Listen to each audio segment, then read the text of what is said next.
The Space Between Us raconte l'histoire de Gardner Elliott, le premier humain à être né sur Mars. Lors de l'approche de ses 18 ans, une opération organisée par la NASA a pour but de le ramener sur Terre, ce qui lui fait très plaisir car il a très envie de découvrir notre planète et surtout de rencontrer une correspondance qu'il s'est faite sur Mars. Le reste du film est un espèce de road movie où on suit donc Elliott et sa correspondance essayer de retrouver son père tout en découvrant ce nouveau monde qui s'offre à lui. Je dois avouer que je suis sorti assez surpris de ce film, je m'attendais vraiment à le teenage movie de romance classique, et en fait, le film est beaucoup plus sérieux que ce à quoi je m'attendais. Il traite vraiment son sujet, il réfléchit à comment est-ce qu'un organisme humain changerait, évoluerait s'il naissait et qu'il grandissait sur Mars. Les différences de corps, la grandeur du cœur par exemple, la résistance à l'opposanteur qui n'est pas la même sur Terre et sur Mars forcément. Il est très clairement expliqué pourquoi est-ce que le ramener sur Terre est aussi dur et aussi dangereux à faire et les éventuelles solutions qu'il y aurait à présenter pour le ramener justement. On nous expose les différents choix que la compagnie en coopération avec la NASA ont à faire et à quel point c'est compliqué comme choix, aussi bien pour leur pub que pour la santé de l'enfant, que pour le coût que ça fera. Et les choix qu'ils font justement, à quel point ça répercute sur les gens, sur leur vie, sur comment est-ce qu'ils vivent avec ces choix. Et ouais, je m'attendais pas à avoir un traitement aussi sérieux de l'affaire en fait. Le protagoniste principal, Elliott Gardner, est plutôt sacrément attachant à suivre. C'est vraiment le rôle du gars qui découvre tout sur Terre. Pas au point de devenir un film écologique à la con, mais vraiment juste un film de découverte. Quand il arrive sur Terre, il s'esclave à quel point le ciel est bleu, à quel point l'eau, il y a abondance d'eau. Il essaie de s'intégrer, de comprendre comment est-ce que la société marche entre elles, tout en profitant de toutes ces nouveautés qui s'offrent à lui. Mais il est peut-être un petit peu trop écrit pour être bizarre. Je peux comprendre qu'il paraisse bizarre aux autres gens dû au fait qu'il ait autant d'euphorie et autant de découvertes qui s'esclavent devant tout. Mais il y a certains moments où en fait il rentre dans la bulle et dans la pudeur des autres, comme s'il ne connaissait pas ce qu'était la pudeur. Pourtant, il a été élevé par des humains sur Mars. Certes par des scientifiques, donc il a une certaine intelligence, une certaine ouverture d'esprit par rapport à tout ce qui l'entoure, mais les scientifiques, ça reste des humains. A priori, oui, sur Mars, il devait travailler toute la journée, mais lorsque des pauses cantines, etc., le soir arrivaient, a priori, ils pensent pas boulot, boulot, boulot non-stop. Et le film les traite vraiment les scientifiques comme des êtres à part dans l'humanité, des êtres qui n'existent que pour la science et que pour le travail.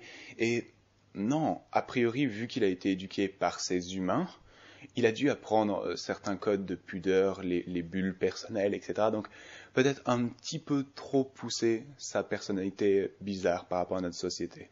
Mais au-delà de son personnage, c'est aussi son acteur qui est très bon.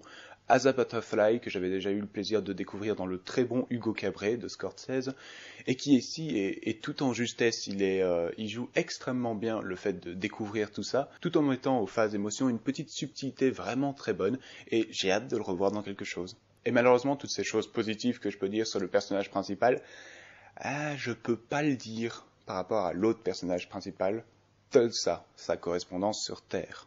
Tant qu'on était dans le casting, je vais rester là-dessus. C'est un très mauvais choix de casting. Pas par rapport au talent de l'actrice, juste par rapport à son âge. Elle est censée jouer une étudiante de 17 ans à la high school qui n'attend que ses 18 ans pour s'en aller, vivre d'elle-même. Et quand elle est apparue la première fois à l'écran, je me suis dit, t'as l'air d'avoir 27 ans.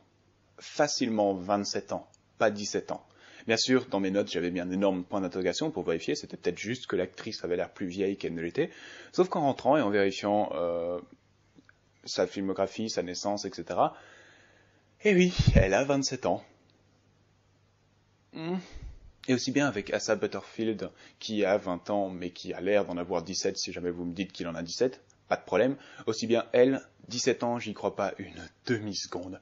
Et ça pose certains problèmes par rapport à leur relation. Parce que dans les parties du film où justement ils commencent à partager des choses émotionnelles ensemble, je pouvais pas m'enlever de la tête le fait qu'elle ait au moins 27 ans. Et donc pour moi, c'était des scènes de pédophilie complète. Et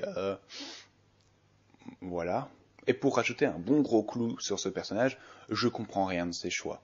Lorsqu'elle rencontre Elliott, qui lui a donc sorti une excuse de pourquoi est-ce qu'il l'a jamais rencontrée, pourquoi est-ce que maintenant est-ce qu'il peut la rencontrer, Et elle décide d'instinctivement l'aider, même si des gens sont là pour essayer de ramener Elliot, pour les raisons du film. Et elle décide d'ignorer complètement ces gens, de ne pas y penser une demi-seconde, de juste aider Elliot à s'enfuir à l'autre bout des États-Unis. Il n'y a aucun moment où elle se pose des questions, en fait. Elle lui demande certes qui est celui qui les poursuit, mais jamais elle lui demandera pourquoi il les poursuit. Est-ce qu'il y a un éventuel danger pour lui? Est-ce que ce qu'elle fait est bien? Et ça me paraît tellement bizarre qu'elle n'y pense pas une demi-seconde si elle ne met pas ce gosse en danger. Et avec ce film, j'ai l'impression que c'était imaginatif pour le premier acte. Dans le premier acte, donc, qui se passe avec Elliot sur Mars, et comment est-ce qu'il a grandi, etc. Avec des transitions, des mises en scène assez intéressantes, des transitions de mouvement de personnes. Vous aurez une personne qui bouge vers l'écran en s'avançant de la caméra. Et ça sera en fondu avec un autre plan où quelqu'un s'approche aussi de la caméra, mais dans un autre lieu. Donc des transitions comme ça, fluides. Il y a un moment où Gary Oldman, parce que Gary Oldman est dans ce film, tourne une map monde, et cette map monde devient Mars. Des transitions vraiment chouettes et très intéressantes. Et quand le film arrive sur Terre, j'ai l'impression qu'il a tout épuisé, aussi bien dans la mise en scène qui devient quoi de plus banal, aussi bien dans son style qui devient un road trip quoi de plus banal, et aussi bien dans son écriture qui devient assez téléphoné par moment. Il y a par exemple une question qu'Elliot aime demander un peu autour de lui lorsqu'il arrive sur Terre, c'est « Quelle est votre chose préférée sur Terre ?» Et il le demande tellement souvent qu'il y a un moment où je me suis demandé « Est-ce que tu vas pas le demander à quelqu'un, probablement ta correspondance, et qu'elle va te répondre que sa chose préférée sur Terre, c'est toi ?» Bingo. Mais le film n'est pas mauvais pour autant, c'est juste dommage de partir d'une aussi bonne idée et d'arriver dans quelque chose d'aussi banal. Si je devais coter ma satisfaction en ayant vu The Space Between Us, elle serait de 14 sur 20.